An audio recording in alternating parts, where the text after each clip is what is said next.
Hello, beautiful people. It's Boujee Oracle Goddess, and we're going to be doing a reading for today.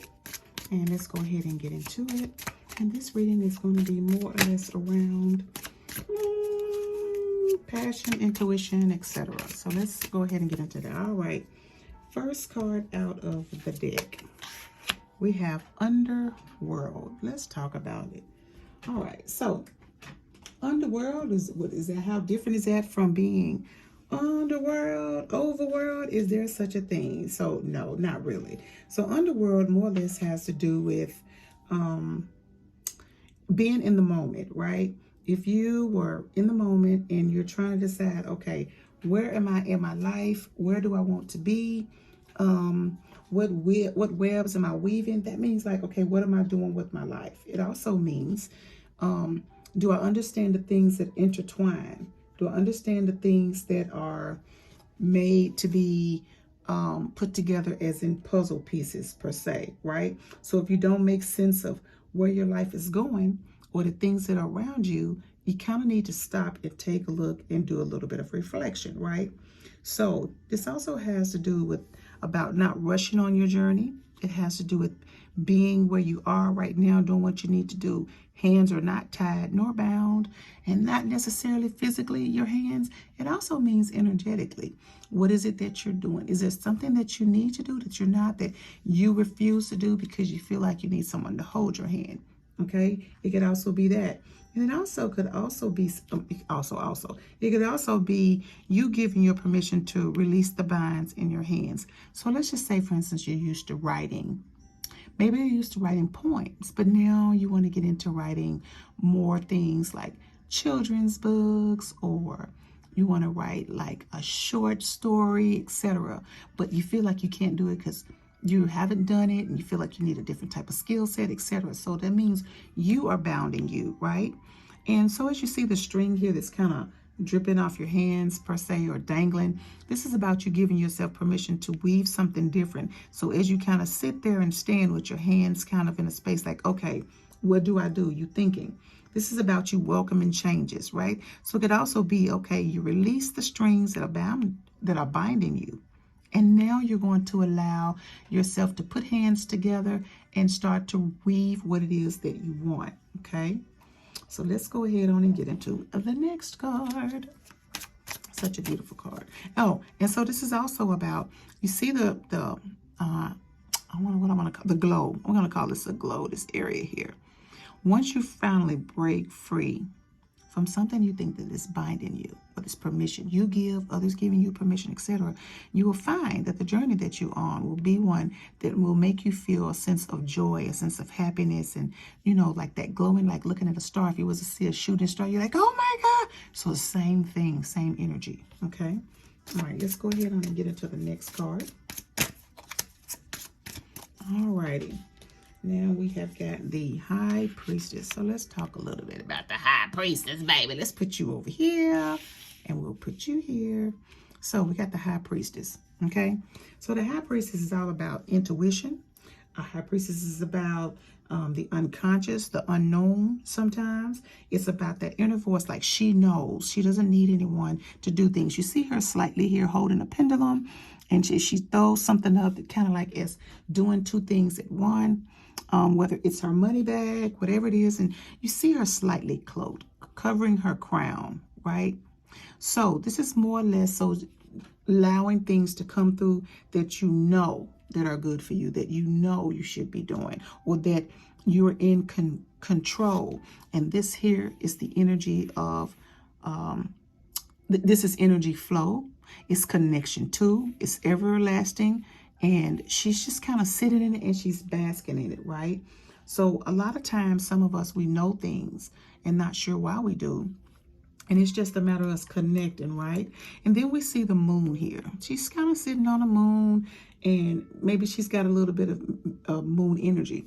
But what's more than anything, this is a place when you're here as a High Priestess. You have things that you know in your gut, specific things. This is about you listening to intentions. And then there's also, with the hood over, this is also about mystery, right? the high priestess, there's a little bit of mysticism around a high priest, right? Like, what is she? What does she do? What does she know? Those types of things. So that would be you. A lot of times, maybe you carry a mysteriousness about you, or maybe people are wondering about you because maybe you don't let people in, or maybe you just pick and choose who you let in, and there's nothing wrong with that either, right?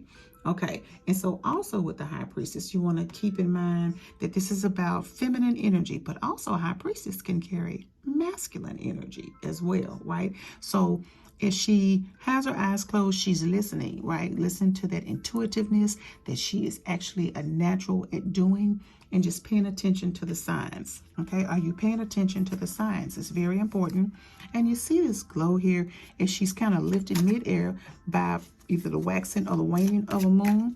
She's really just allowing herself and trusting. Are you allowing and trusting yourself that what you saw is what you saw? What you heard is what you heard, and what you feel is what you feel. It's in the gut. It's in the gut, baby, okay? Use your intuition, okay? Do not allow it to lie to you, which means that would be you second guessing, okay? Let's get to the next card. The next card we have, it is the Knight. The Knight of Wands. Is that not a beautiful card? Just look at it, okay? Yeah, we're doing black today, but we're doing the black cards today. So this is about her energy. If she's fighting what she needs to, or not even just fighting. She could be a war dance, bringing things on, keeping energy clear, etc. Because when you're dancing, pretty much, you are definitely revving up energy. When is the last time you danced? When is the last time you felt like that you were in a place where you were fiending something off? It could be your own energy. It could be low vibration. It's nothing, I mean, it's not a bad thing that sometimes you have low vibration. It's just, can you clear it? And what is causing you to be there? You know, are you just being there willingly, or is it just your shit around you? Okay. Now, this is also about being, I guess you want to call it impulsive, right? So the Knight of Wands is also about being impulsive, right? Brash, you know, being courageous, right? Fighting the war, right? She's got her battle gear on, like she is fucking ready. She knows what she knows, and she's passionate about it. Are you passionate about your walk? Are you passionate about what you're not going to do? Do you keep your word to yourself because you need to?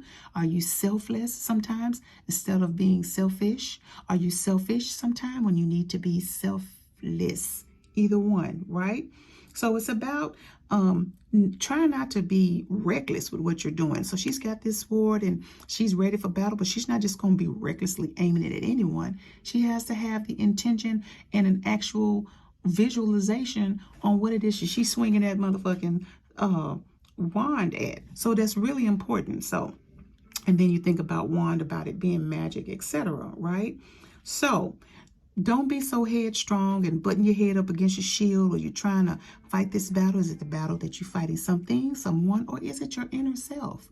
So are you just not satisfied with where you are and you need to do something different, or you need to be in a different place? Okay, you start there and decide where you want to be. Okay, so you can't fight all battles. All battles are not meant to be fought. Some battles are just meant to just sit there and kind of reside in, right?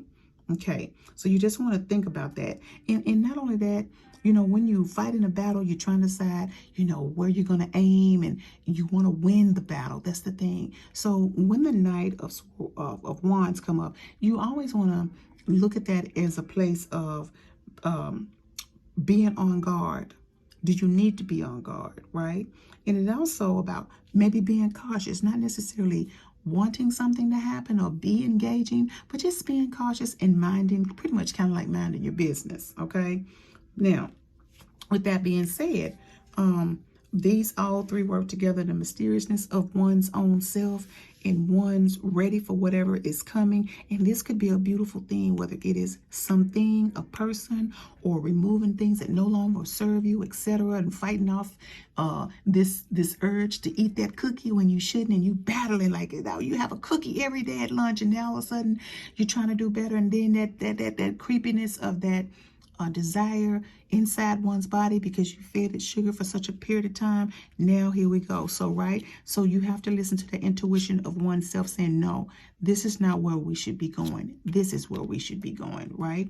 And with the underworld, you have the ability to weave it what you want, whatever color you want that to look like. You see the unicorn people that go around. I call it unicorn because of the colors. Different color hair, different color braids, etc. Those are free spirits, right? Have you ever wanted to be like that? And maybe you might say, oh, that's why did you put that ugly shit in their hair? You know, or whatever. Do you ever think about it's really important that they are standing in who they are and they ain't got no problem with it. Other humans, we're the ones who have a problem with it. So we have to look and stop and think, is it their issue or is it our issue? You know, just think about that.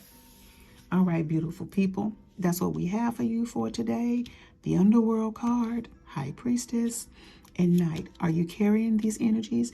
Now that you know that and what that's about, if this resonates with you, now it's pretty much time for you to kind of just like make a decision. Make a decision on how you want the story to play out. Did you visualize? Maybe you should.